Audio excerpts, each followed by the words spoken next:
Andrew Kealey, agronomist for a little independent company called Farm Agri, and I'm also the development agronomist for Micromix.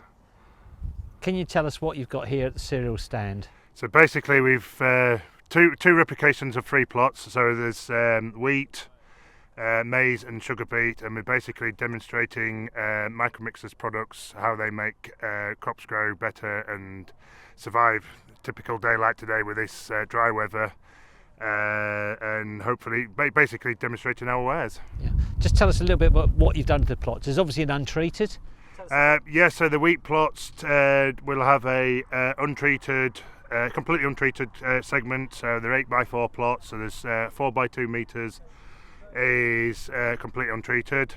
And then there's the standard. The next plot is the standard fungicide program that what the site are doing on site. The next plot is treated with fungicide and the Micromix products, and then at the back corner there's Micromix only. So just biostimulants and no fungicide. Now it's early days, but is there anything that you've seen so far? Where we put the biostimulants on, so we did a pre-T0, a T0 and a T1, and where we put the treatments on, the crops absolutely jumped. There must be 2 or 3 inches difference in height. The crop's much thicker where the biostimulant's gone on. What do you think is responsible for that? We've seen when we're using the products, they actually aid fungicide uptake within the plant, and we also seen with the rooting, and basically it's making the crop grow in difficult conditions. There's clearly a benefit when it comes to disease control. Does it allow growers some flexibility with rates and products? I would say so, yes. Well, we're definitely seeing where we can put the biostimulants in there, we can actually lower the fungicide rates. Typically we're getting a lot of yellow rust with the dry weather, and anywhere we've used the biostimulants, the crop's actually healthier and thicker, and basically it's growing better and healthier, so it's not as it's not succumbing to disease as much. There's been a lot of unusual yellow rust reports this year. What are you seeing in the field? We're seeing lots of yellow rust. I was looking at a variety called Astronomer the other day. It's a 9 on the NIAB list. It's covered in yellow rust. Then we're seeing other varieties where we normally expect to be covered in yellow rust as clean as a whistle. There's reports that there's some skyfall on the site here and it's clean as a whistle, so that's very unusual. What do you think's going on? Do you think we've got a new race? Too early to tell? What's your thoughts, Andrew? I would say there's probably a new race that's kicking about. Even next days are supposed to be clean. We've X days in our plots, and it's filling up with yellow rust. Yeah. And in terms of biostimulants, I mean, the market seems to be moving to these sorts of approaches. How did your journey into biostimulants start? I was introduced. Well, we've always played around with biostimulants. I mean, I've been an agronomist for 20 years. We used to play around with Nutrifite PGA. And we were seeing quite a lot of benefits with that. We find if you do a low dose, often little and often low dose approach rather than big hits, we seem to get a lot more benefits out of it. Particularly when where the plant's developing, so when typical Atlantis timings, or when you're doing T0s and the T1, we try and get a little and often approach and vary things a little bit, but keep feeding the crop basically. And then I got introduced to Micromix, and we found that their products are very effectively priced. They seem to do what they say they do on the tin, and we can afford to put enough on to make a difference, and repeatedly do so without costing the farmer a fortune. And we are now getting the benefits. I know one of my growers, he grows quite a lot of, I'm trying to remember the variety. It grows quite a lot of Costello, and it has the highest specific weight on the recommended list at the present.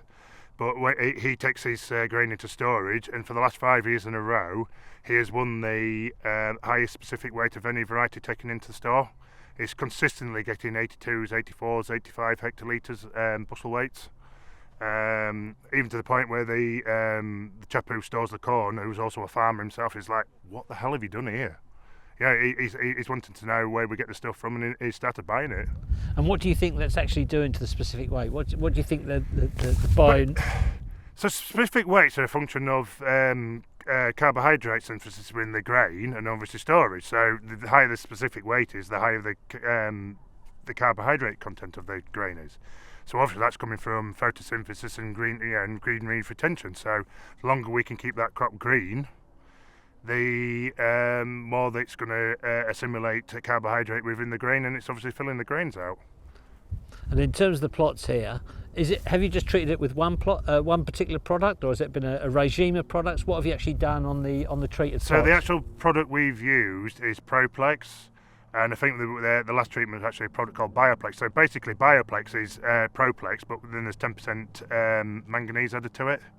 And with this particular formulation just seems to make stuff grow. We'll do a litre a hectare as a standard treatment, mixed in with your fungicides and your PTRs. If the crop's particularly struggling, we'll go to 1.5 litres, maybe 2 litres, but we tend to find 1 litre pulls a lot of weight. And then we tend to mix other micronutrients in with it as well. We tend to get higher uptake of the other micronutrients. Say if you're putting 15% manganese in, or magnesium or whatever, we tend to find that we can lower the rates on them as well, because the formulation of the Bioplex aids uptake of the other nutrients within the mix. And we are also finding that with fungicides as well.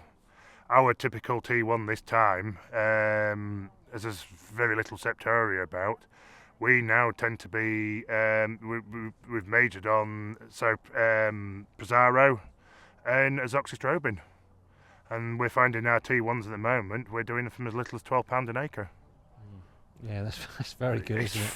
Well, chuck a litre of Bioplex in with it and it works. Yeah.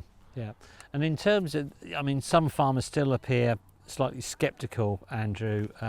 What questions do you think you'll get asked at cereals? What sort of? Well, obviously, is it muck and mist? Often there's always been this attitude to biostimulants, is it's snake oil. It makes the agronomist or the people selling the product a lot of money, and what's it do to me, Mr. Farmer?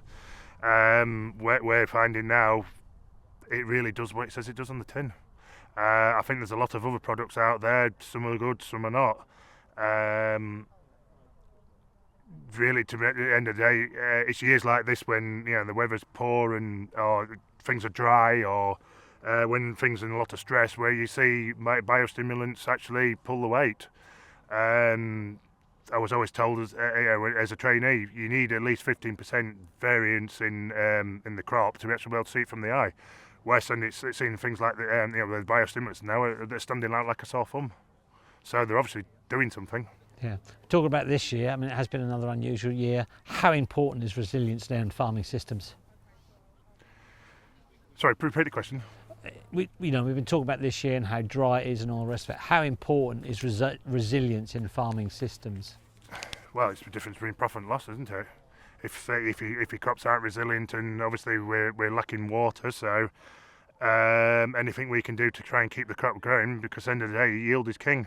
If you don't get the yields, it doesn't pay the wages. That's bottom line. So we're farming for nothing. So. And in terms of cereals, why are events like this important in your view, Andrew? A number of things. It's a good cereals is a good place to actually meet up with ex-colleagues, old and young, and just people within the industry. I often meet quite a lot of my ex-university colleagues. Lots of people I used to work with, because I've worked for 3 or 4 different companies now. It's obviously a good event to show the wares of farming and how farming operates. It's very good for the general public to come round and have a look and meet people within the industry.